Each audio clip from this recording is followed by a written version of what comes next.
The great creature crashed down on the shore, and the ground trembled. Its eyes were a wild purple, and its skull was pointed, with a thick, jutting brow. The beast lowered one of its massive arms to the ground, breathing furiously, each exhale marked by a plume of steam in the chilling night. Jake left me, slowly circling the newcomer. He sniffed at the air like a dog in a butcher shop, his simian hands flexing in and out of fists.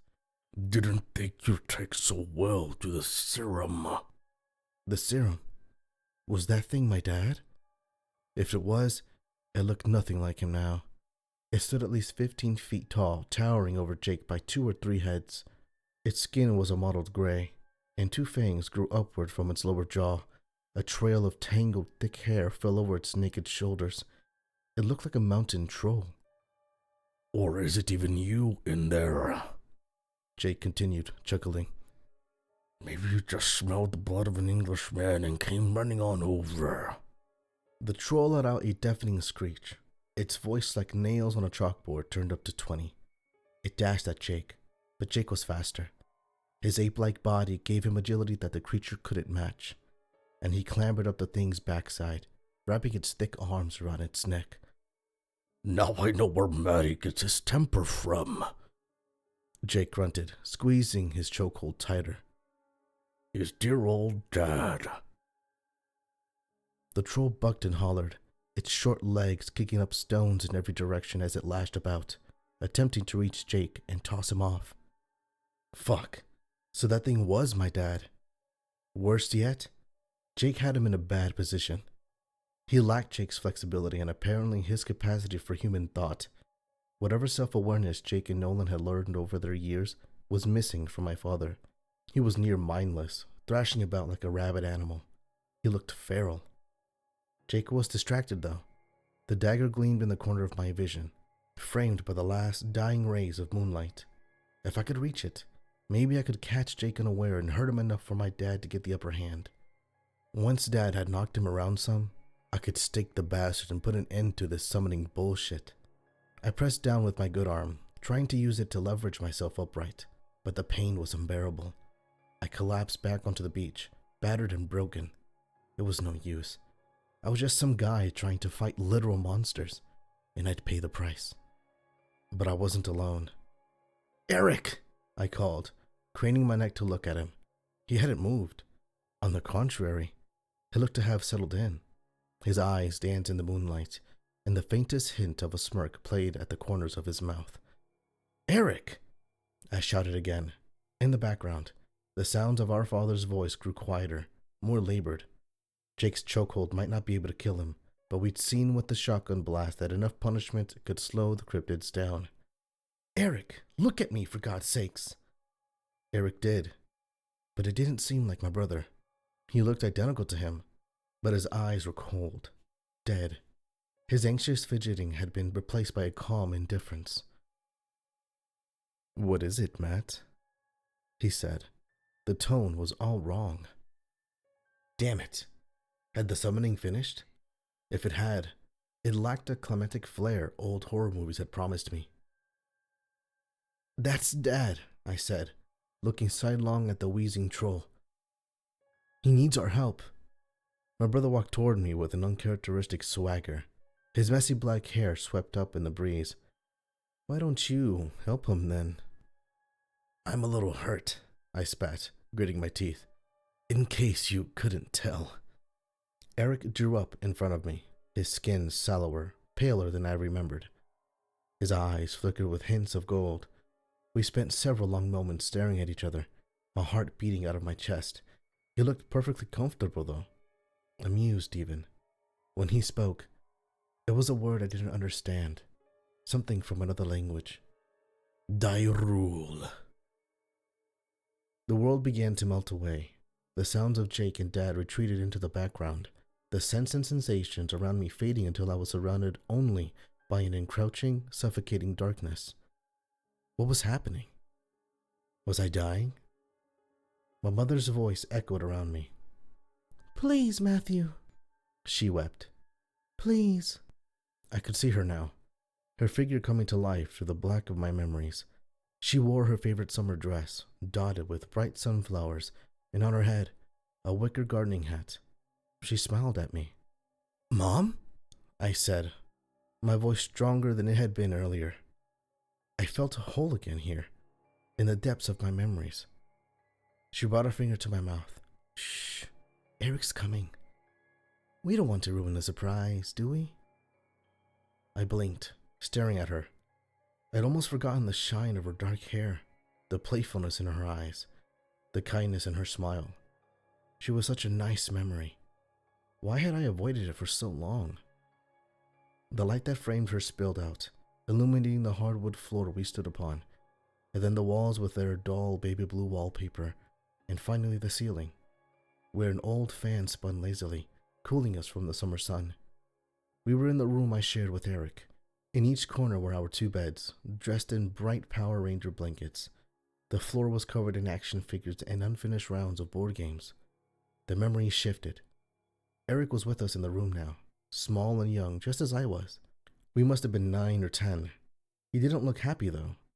He was throwing toys about, stomping around the room, and screaming at Mom. "I don't care about my birthday. I just don't want to hear him anymore. I want the voice to leave me alone." The voice? The bedroom began to twist, spin out of focus. I was back in the unending darkness, that black void where my memories lived.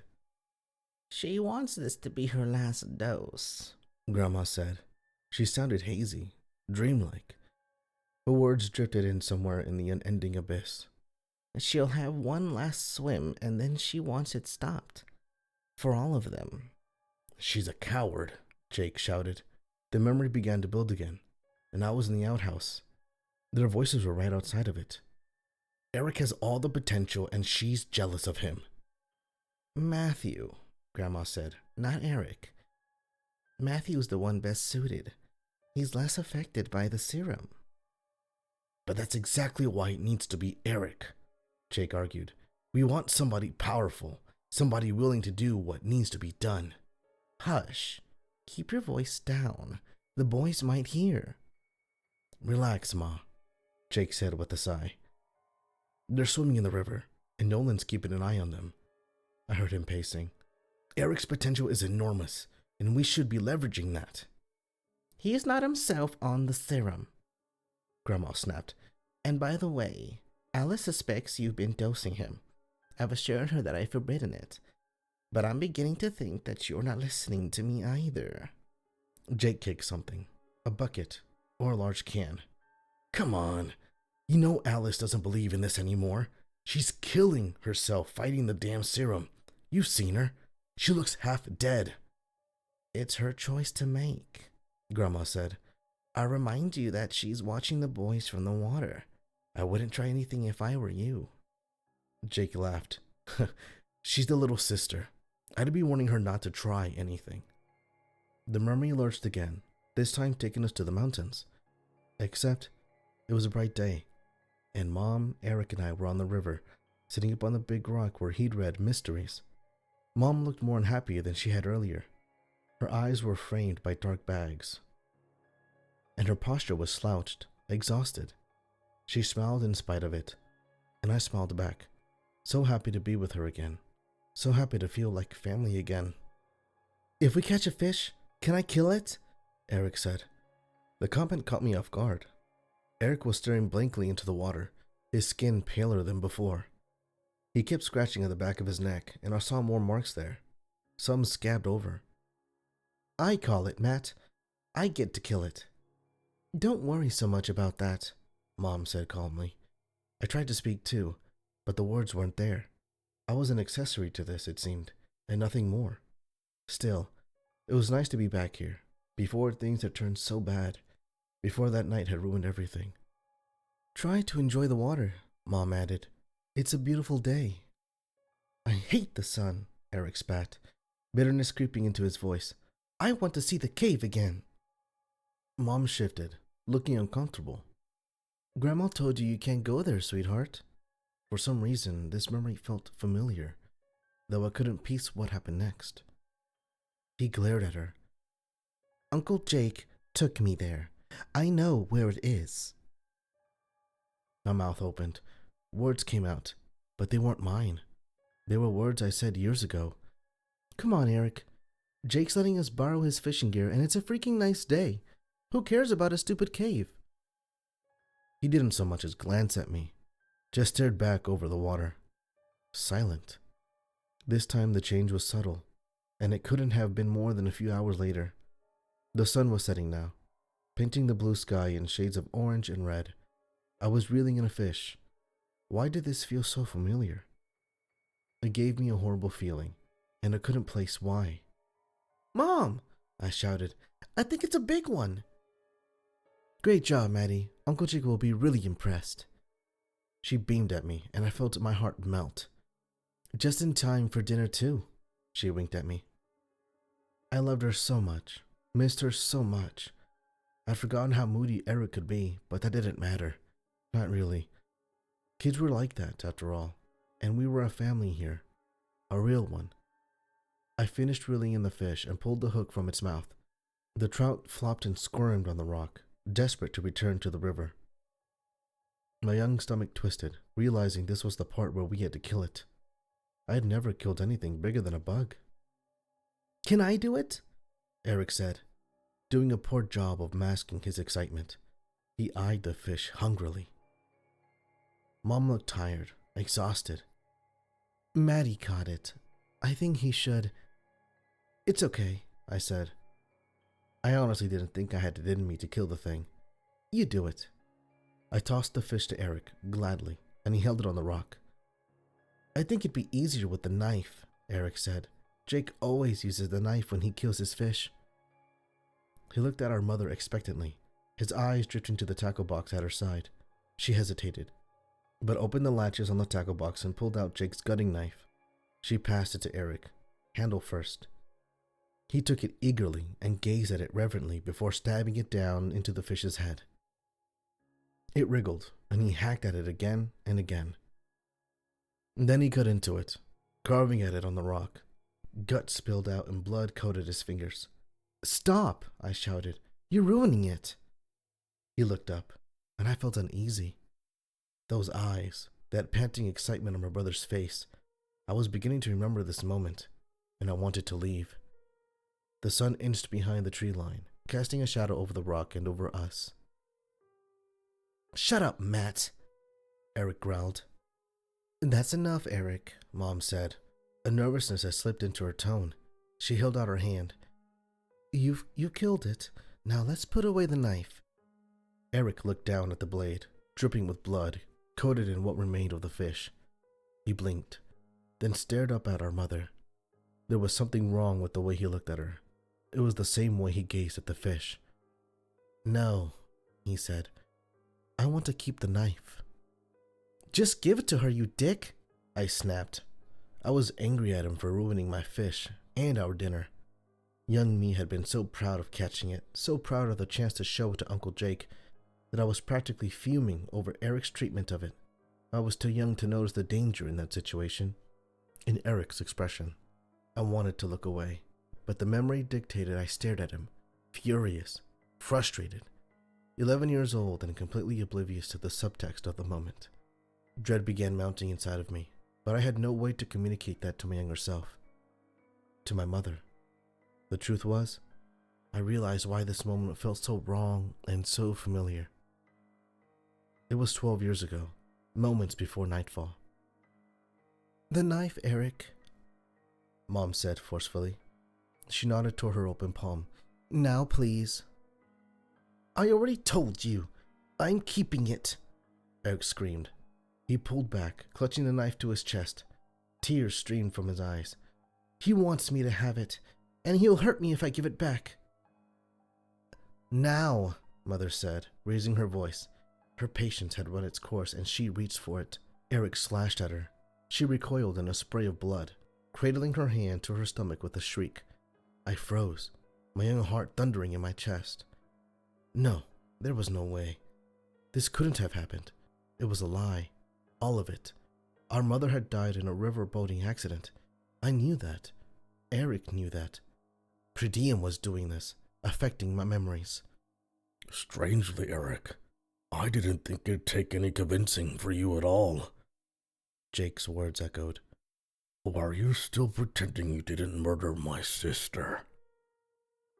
The memory kept playing, and I couldn't stop it. I couldn't affect anything here. I couldn't even look away. I was at the mercy of its history. Eric rose and Mom tried to as well, but he caught her across the face with the knife. More blood. So much blood.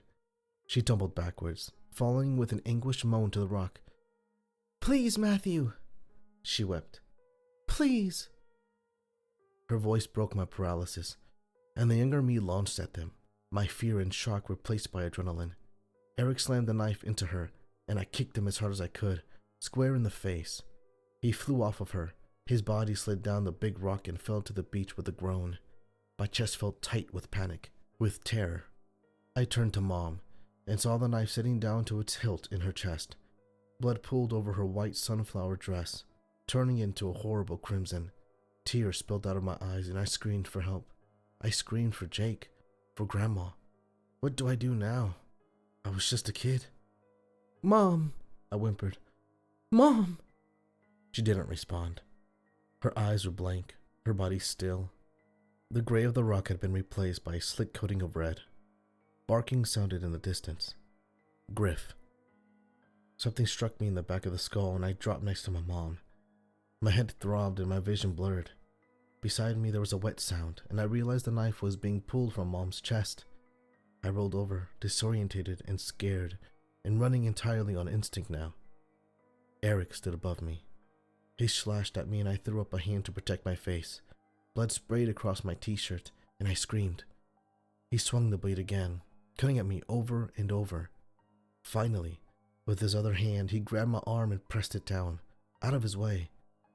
Then he was on top of me, the knife to my throat, and I was too terrified, in too much pain to move or react. His eyes glinted with a hint of gold. "No, that's too quick," Eric hissed.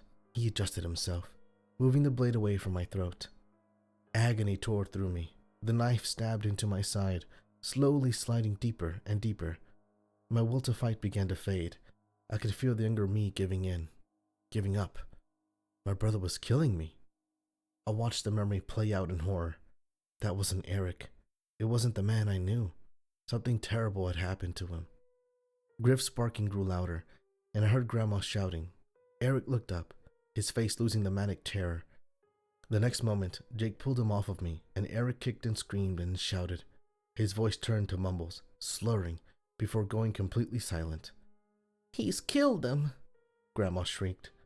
Inside of my younger body, I felt my heartbeat slowing. My skin grew cold. It was all I could do to keep my eyelids open, for fear that if I shut them, I might never open them again. Things were dimming, getting murkier by the second. Somebody appeared over top of me, holding my eyes open and staring into them. "Maddie's still alive, but he's hurt bad." It was Jake. "We can save him with a dose." Grandma's whimpers turned to sobbing howls. "My Alice." "Ma!" Jake shouted. "The serum! Hand it to me or your grandson dies!" I couldn't see Grandma from my position, but she must have agreed silently because Jake was leaning over me again, this time with a satchel draped over his shoulder. He reached into the bag and pulled something out, and then I felt a thin sharpness pierce my forearm. "And Alice?" Jake said, looking over to where my mom's body lay. "I don't think a dose of this is gonna make a difference for her." Grandma shuffled into frame, and she looked panicked. Her eyes were wide, and her frame, normally strong for her age, shook with horror. "We'll have to give her more then." "What if it's not enough?" Jake said, rising from me. My vision was distorted, hardly there at all, but I could make out an empty syringe in his hand. He stuffed the syringe in the satchel bag. "What if she dies anyway? How are we gonna explain that?" A pause. "We'll have to throw her in the river, downstream, somewhere we can lose her body." "Fair enough," Jake said. "Can't have the authorities poking around up here." "We'll need to make sure the boys don't remember a thing. This was a river boating accident, nothing more. You hear me, Jacob? Poor Maddie's hand got cut up by the propellers when the boat toppled over." Grandma nodded to herself, running her hand through her short curls of gray hair. "That's it. We'll scuttle your fishing boat and tell the sheriff it was an accident, nothing more." Let's hope she survives then, Jake said it with a grim chuckle. I love that boat. My vision faded to black and then slowly, gradually, sounds returned. The high-pitched screeches of my father being choked by Jake, the words of Eric, or the monster wearing his skin, still standing before me. You see now that this was him all along, Eric said. He leaned down and opened my jacket with a look of fascination. Jake did all of this. A good effort, but unfocused. Messy. He gently put a hand near my stomach. Ah, there you go. I suspected as much. Given your glassy expression, you've already done it. I looked down, following his gaze to my open jacket. Shit. The syringe I'd pocketed earlier was sticking out of my side, still halfway full of swirling emerald serum. Its cap must have fallen off when Jake tossed me around. I'll let you in on a little secret, Matthew, Eric said, leaning down to whisper in my ear. It's finished. Eric's gone. I've crossed from beyond the veil, and now there's no turning back. I wanted to scream, to cry, but it was too much. I was too weak and too hurt. Pretty brought a cold hand to the side of my head and tilted it, so that I was staring at Jake and Dad. Their fighting had escalated, and Dad was losing, badly. Jake's sasquatch arm still squeezed his throat, but now he had bit into him as well. His long, jagged canines pierced his skin. Blood leaked from my dad by the gallon, drenching the shore beneath. Your father is weakening, Pretty said. Once your uncle's weakened him enough, he'll kill him. He can't touch the dagger, I said. My words were slurred now. Was that because of the serum? It's silver. Pretty chuckled, standing up and dusting Eric's jeans off. You've caught on to this pretty well. Alas, no need for the silver. Not when your uncle can merely rip his heart free and then be done with it. I didn't feel well. I felt nauseous, dazed. It was hard to think. Like each thought was moving through molasses. You can stop it, Matthew. Predium's words seemed distant, difficult to make out. Join me, and we can stop it together. Another screech, and Dad's body crashed to the ground, shaking the shoreline and causing a small rock slide of pebbles into the river. Splash, splash. I wanted to rest, close my eyes and go to sleep. Forever. I wasn't afraid anymore. I was ready. Another screech, weaker this time. Dad was hurt, and he needed me. I had lost everybody. Mom, Eric, Grandma. Dad was all I had left, and I was letting him down all over again. I didn't have a choice. If Predium was already here, then it didn't matter whether or not I became a monster. Not anymore. The war was lost, but I could still win this battle. I could still kill Jake, and still save my father. I found the syringe in my stomach, and pressed down on the plunger.